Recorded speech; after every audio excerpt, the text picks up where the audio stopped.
شكرا جزيلا لك عزيزي عبد العزيز، والشكر ميصول ايضا لضيفيك العزيزين ولكل المشاهدين المحترمين اينما كانوا. مرحبا اهلا وسهلا. ملعب الجنوب مشاهدي الافاضل، والمباراة الربع النهائية الثالثة في هذه البطولة في كأس العرب فيفا 2021، واحدة من اجمل ان لم تكن اجمل البطولات لحد الان، او بالاحرى خلوني نقول بالمطلق واحدة من اجمل المسابقات الرياضية التي عشناها في ال20 وال30 سنة الماضية، بفضل هذه المرافق وهذا الحضور الجماهيري وهذا التنظيم الرائع وهذا المستوى العالي لمنتخبات قيل عنها بانها منتخبات ثانية ورديفة ومنتخبات اللاعبين المحليين، ولكنهم يقدمون أطباقا رائعة ومتميزة لحد الآن. هذا هو منتخب الأردن النشامة الذين سيتحدون عناصر المنتخب المصري المرشح للفوز بهذه المباراة، مع يزيد أبو ليلى في الحراسة، أحسن حداد على الجهة اليمنى، محمد أبو حشيش على الجهة اليسرى، عبد الله نصيف في وسط الدفاع مع هادي الحوراني، وسط الميدان بقى عبد الرحمن علي علوان ونور الرويدة، محمد جرارة في الجهة، محمد الشناوي معول عليها في هذه المباراة هو علي علوان ونور الرويدة وغيره من الكرة البعيدة بحثا عن يزن عماد، والحكم يصفر خطأ.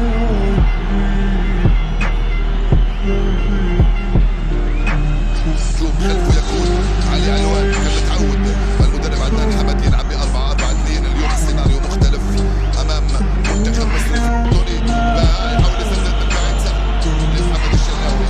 هذه الكرة يستلمها، تقف مستوى المنتخب المصري عندما واجه الجزائر مثلما التقت المنتخب المصري. هاي الكرة من زيزو، زيد ابو ليلى يتمكن من هذه الكرة، التمريرة كانت رائعة من زيزو من هنالك في اتجاه مروان حمدي مهاجم نادي سمول. يزيد ابي الناقب اللاعب هون علي علوان يحاول يمر يلعبها في اتجاه يزيد، كرة صعبة السلام عليك يا زين. عماد يحطها في الجول، عماد يفتح مجال التسجيل، كرة ثانية كيفيتان، استلام داخل منطقة العمليات، ويزيد جول ونار وكروش. الأردن جول، مصر 0. يا لها من روعة ويا له من هدف. يزيد عماد يهز الشباك، ويا سلام على اللعبة، كرة واحدة كانت كافية. الهربة من علي علوان، مرر ليزين، استلمها داخل منطقة العمليات، فتح لنفسه الطريق.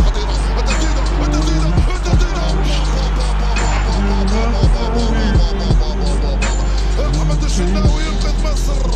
يا لها من لعبة ويا لها من كرة، شوف العناد وشوف الإصرار وشوف التمرير. علي علوان يسقط المدافع ويسدد، أحمد فتوح تسديده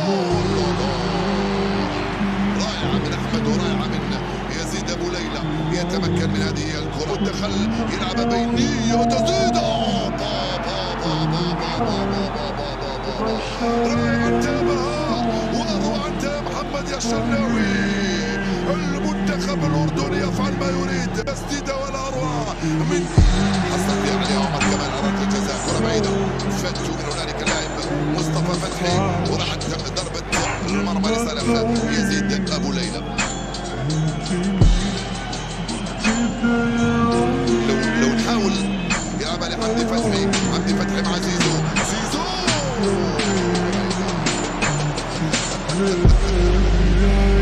كرة زيزو بعيدة تماما عالية فوق المرمى، حاولت تسديدها يا إلهي يا إلهي على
من أحمد رفعت. التغييرات التي أحدثها كيروش صنعت فارق.